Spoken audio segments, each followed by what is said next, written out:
As a matter of fact, what we saw was the average citizen in China decided, I'm not going to go out and get a new car. I'm not going to go on that vacation that we normally do.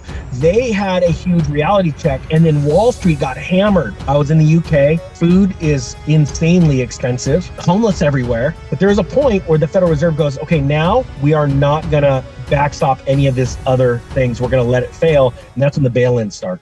What's up, guys? I'm Nobody Special, and I have got my man, the Ninja, is here with me today. Ninja, how we doing, brother? We are awesome. How are you doing, Jack? I'm doing great. I'm in shock because I just made the classic mistake. Ninja says, let's do a video. And I said, yeah, what do you want to do it about? And Ninja says, no. I don't know if you guys knew this about Ninja, but he is 100% freestyle. He doesn't want to see it coming. He doesn't plan for nothing. Just hit me with the questions. So Ninja, in typical youth fashion, you have no idea what we're going to talk about. Awesome. Yeah, I hate actors. I hate people that are all, well, Jack, you put on such a great show. It's insane. And you put in so much work. But there are a lot of people on YouTube and social media that aren't exactly what they say they are. And you have always been very good about explaining your background, who you are, what you are. And let's just put it this way. That's one thing I like to destroy. Not you, but you know what I mean. No, you're right. No amount of preparation, no amounts of charts and DD can compete with the notes on the cardboard. I gave up trying, brother. It just doesn't work for me. So you've got the formula. There it is. Oh, no. Don't bring out the card. Oh, boy. All right, so here we go. I'm going to hit you rapid fire. Cool. Talk to us real quick. Silver Symposium coming up in beautiful Las Vegas. I can't wait to go nervous. to this event. I'm extremely nervous. There's so many amazing people coming. I want to be able to talk to every single person there. I can't wait to see you and the other speakers. We've all become buddies and friends, and I can't wait. I'm going to be honest. I think that by the end of September, when this is going on, we will have so many new things to talk about and literally planning for the future. Like we're talking the next 6 months. So I'm pumped. You know, I remember at the symposium last year in Spokane, Patrick Hakeem from Powells and financial economic preppers, not financial preppers. What's up, Chris?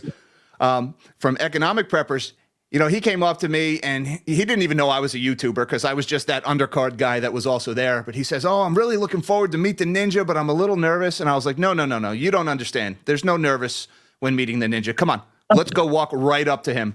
And you guys hit it off, and you just started talking, and you had each other's ears for like a good couple hours after that. That was great. And now Patrick is in the YouTube space too, and he's doing awesome. He's working on the event this year. So yeah, guys, if you're coming out to this event, just walk right up to us, say hello, tell us your story. I'm so looking forward to meeting everybody in Vegas. Well, you know, they probably don't know this story about you, Jack, but there's been so many people I've encouraged to start YouTube channels. And I remember I talked to you before. You were just doing the stuff on Reddit, and I was really trying to convince you to start a YouTube channel. I talked to a guy, calls me the other day. You haven't met him, but he came up and thanked me, called me, and he says, "I'm literally getting 1,000 subscribers a day right now. His channel is exploding." He said, and it was all because you convinced me. And there's so many people now. The voice is getting bigger.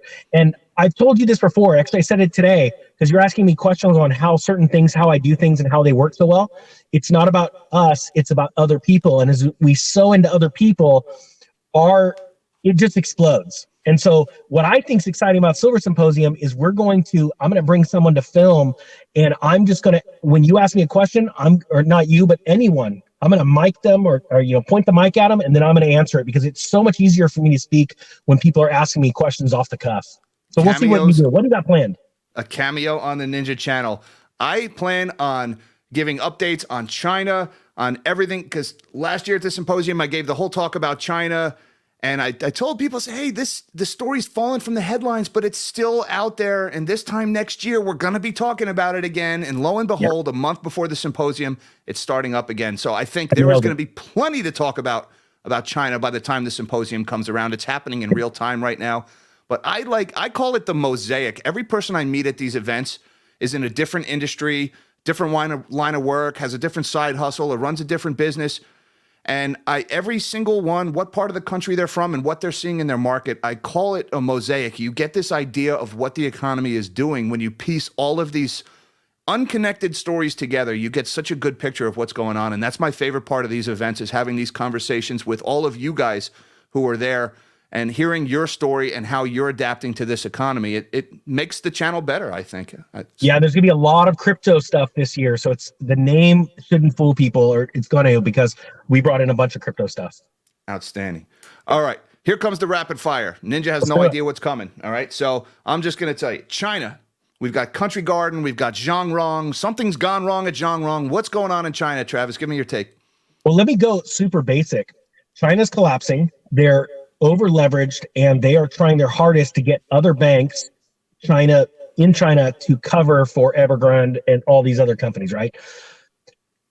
Because it's collapsing and they're trying their hardest to cover it up, other countries are watching it. So what's happening is, I think that investors are starting to regress, pull back, and get a little bit more cautious and a little bit more risk on. Risk off. I apologize. Risk off. Risk adverse. As more news comes out about China, the U.S. is going to ramp up the rhetoric about the BRICS nations and how they can't make it happen. So on either side, we see countries trying to evade the media because the truth's coming out about the strength of their finances, and they're also trying to attack other countries to say, hey, don't look what's going on over here, look what's going on over here. So that's really the big story. That's really all that people need to understand. I mean, we can dive in, and you do a great job of the nuts and bolts, but the truth is they're collapsing like everyone else because all the currencies are inflating themselves to death. Yep, absolutely. And lending slowing in China, 90% month over month decline in Chinese loan growth in their banking sector. Their banks are on defense. Yeah, let me add to this. Do you remember when China went through that extended vacation where everybody was staying at home? Remember Mildly Wall put, Street? thank you for that. Yeah, while Wall Street was freaking out because they're like, as soon as they open, we're going to get car sale data and it's going to be great. We're going to get a loan data. It's going to be great. Then when they opened up and everyone said, we'll go back to work today, the numbers came out and it was abysmal. As a matter of fact, what we saw was the average citizen in China decided, I'm not going to go out and get a new car. I'm not going to go on that vacation that we normally do. They had a huge reality check, and then Wall Street got hammered. That's what's happening now as China regresses and all this bad information comes out about China. Wall Street's going to get hit. As Evergrande collapsed, and as all these Country Garden, all these other companies, there's reverberations into Europe and into the US because there are lots of funds that manage your pension money that are invested in emerging markets and in countries like China. Wow, you just touched on the next two topics. Fantastic segues. So sweet. You're out of orders, but let's do it. Let's go to Europe. We just got PMIs from Germany and from the UK this week. Abysmal. Manufacturing and services in steep decline in Europe right now. What's happening in the European economy? Yeah, so I was there last week. I was in the UK. Food is insanely expensive.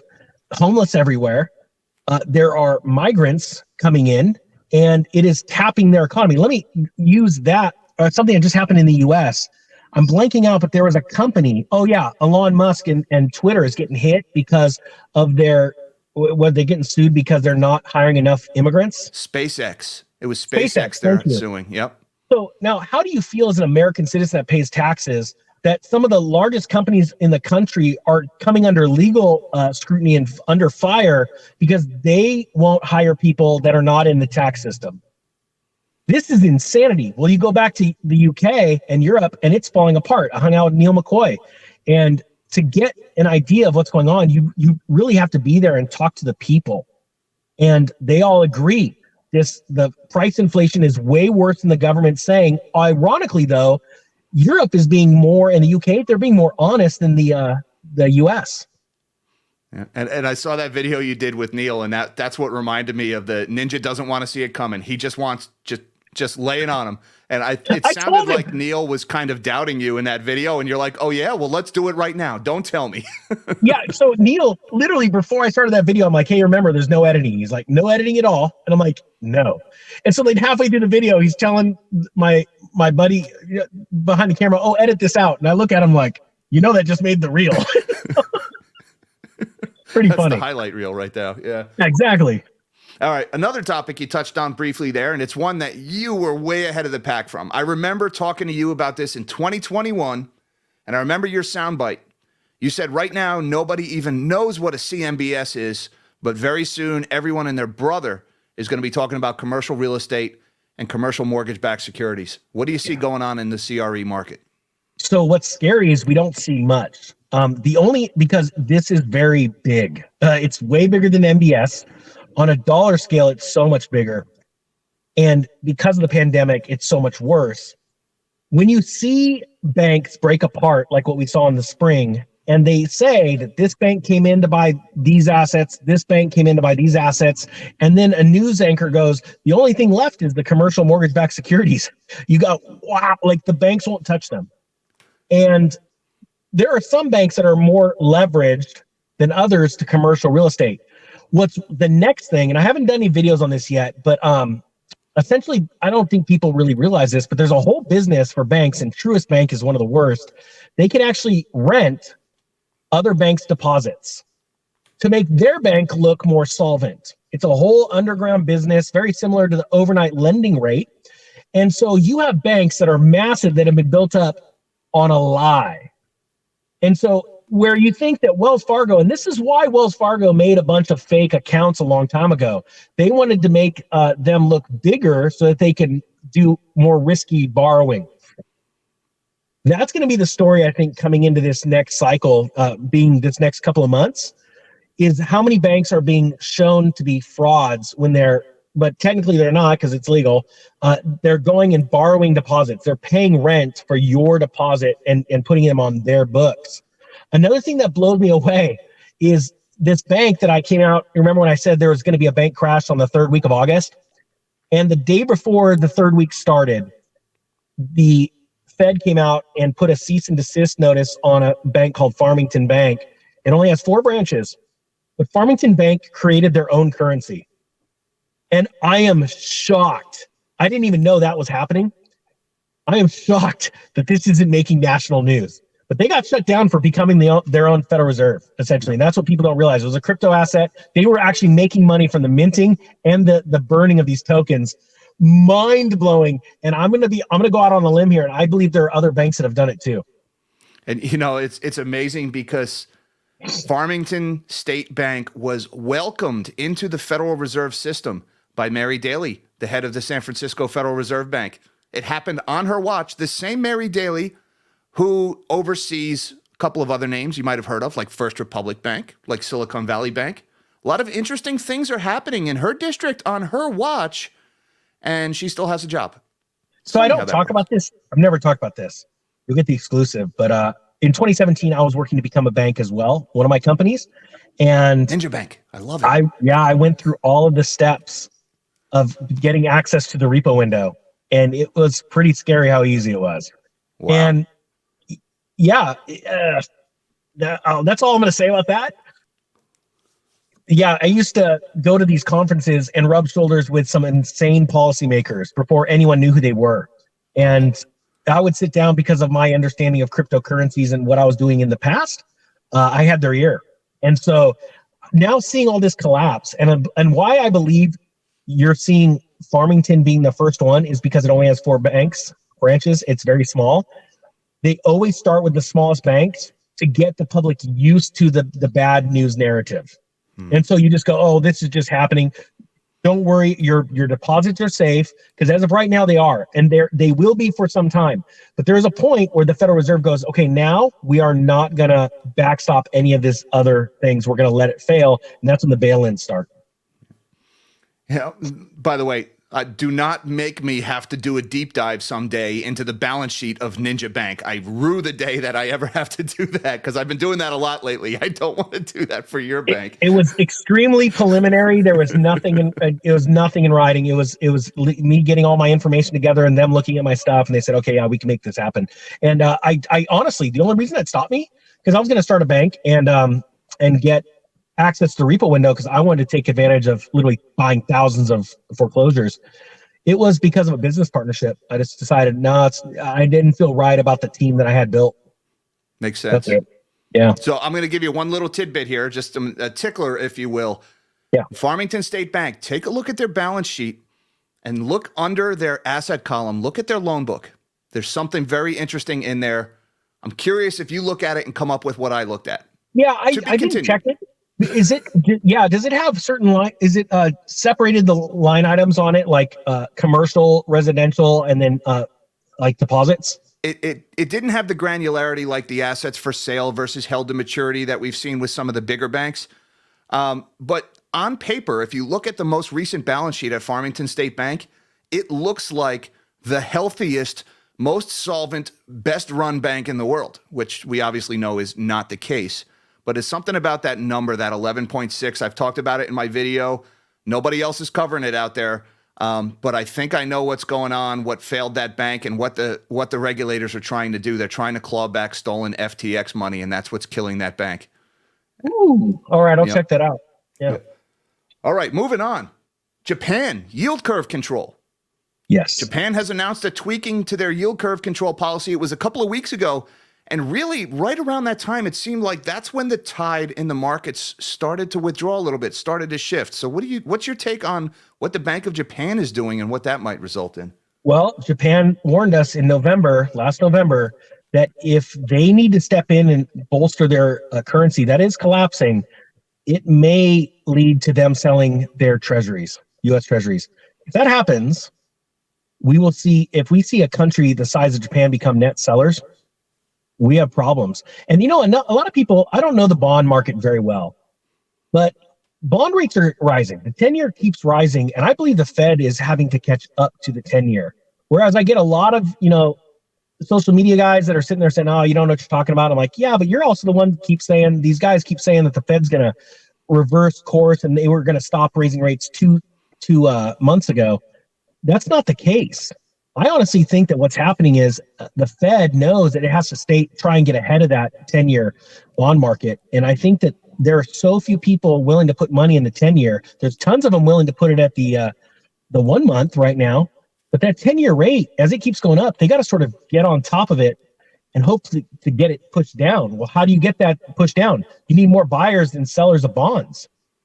So I don't know. This is so crazy what's happening with that 10-year. A lot of big sellers out there in the bond market, not so many buyers. Yep. Yeah, and do you remember how Jerome Powell, he read one sentence in his last statement so fast. He said, he's talking slowly, and then he sped up and he goes, and we're looking to aggressively lower our balance sheet. And then they moved on, and his tone slowed back down. They're telling you the truth. They know the crash is coming. That's why they don't want a lot of assets on their balance sheet. They want to sell them into the market. The problem is every time the Fed tries to sell this crap into the market can't digest it, and it causes everything to go wonky. So I think that there's, events coming in the next 4 weeks. I believe, and I've said for 6 months, there is an event coming during the time that they know everything's collapsing. And so they're going to try and push us a different direction. Yeah, it's funny you should mention that, the way he sped up his voice when he told the market what the market really didn't want to hear, right? That's like, mom is away and dad is watching the kids, and you're like, oh yeah, it's going really well. No, the girls are fine. Yeah, I burned the house down, and we had a nice dinner. Everything's just fine. Yeah, exactly. It's going well. That's kind of what that struck me as, is we just slipped that in there. Speak real fast, move right on. It was so blaringly obvious when he said it that way. His body language tensed up a little bit, then boom, back to normal. And it's very easy on notes to have something highlighted in red, and you read that super quick and you go back down. Yeah, and he broke character a little bit there too, because Powell's got one heck of a poker face. That man is an oak. He doesn't let anything show emotionally, and he did break character a little bit there, the way he sped that up and got out. So that was unusual for him. And you want to talk poker face? Look at Yellen in 2017. Just with all the confidence in the world, we will never have another banking crisis like we did in 2008. Well, it's over. And now she's, that was when she was the Fed chairman. So you got to remember, every time, look at Ben Bernanke. He couldn't wait to go sell his book when he could rail against all the things that Jerome Powell did wrong. And I'm like, I can't believe anyone would buy your stupid book or pay for you to speak. You destroyed the economy in 2008 because in 2005 you said there's nothing wrong. We stemmed the MBS fiasco. These are paid liars. Well, here it comes. I have to break out the tinfoil hat, because are they really paying to hear what Ben Bernanke has to say, Or are they paying Ben Bernanke for something else? Maybe services rendered during his time as the head of the Federal Reserve. Maybe that deal was cut years in advance. That's actually a really good way of looking at it, because you got to realize, you got to think logically. Who in the hell would pay for a ticket or pay for a guy to speak, literally talking millions of dollars to speak at these events when he got everything wrong? Yeah. So it doesn't make sense. And, I tell people all the time, when these guys talk, they're so boring. They're so just monotone and unemotional. I listen to them so you don't have to, because nobody wants to listen to them. They're so terrible. They're horrible speakers. They're not entertaining at all. So what are they really getting paid for with these speaking fees? I think, let's just say I don't expect them to get audited anytime soon. No, I completely agree. It's the opposite of the Silver Symposium with the energy level. Let's put it that way. It is. And I'm glad you circled back to that, because you blew up my last topic. I did have Fed as the last question I was going to ask you, because I did prepare. I had like a minute to prepare when you shotgunned this video on me, but I had something prepared, and you blew up my last question. So Silver Symposium, tell us a little bit more about the Silver Symposium. What are you going to be talking about at the event, Travis? I think, actually, I don't know. Because he doesn't. I never prepare. I've never prepared for anything. I love the audience talking back to me. You've seen me talk. Last time I got into it with Robert Kiyosaki on stage, so that was fun. But I'm totally last minute, and so I will be doing a lot of talking though, not only on the main stage but off, because some of the topics I don't think people are going to want to hear. So I'm going to go into a secret room and let people come in, and we already have a couple of the titles, and it's like no recording allowed kind of thing. That is awesome.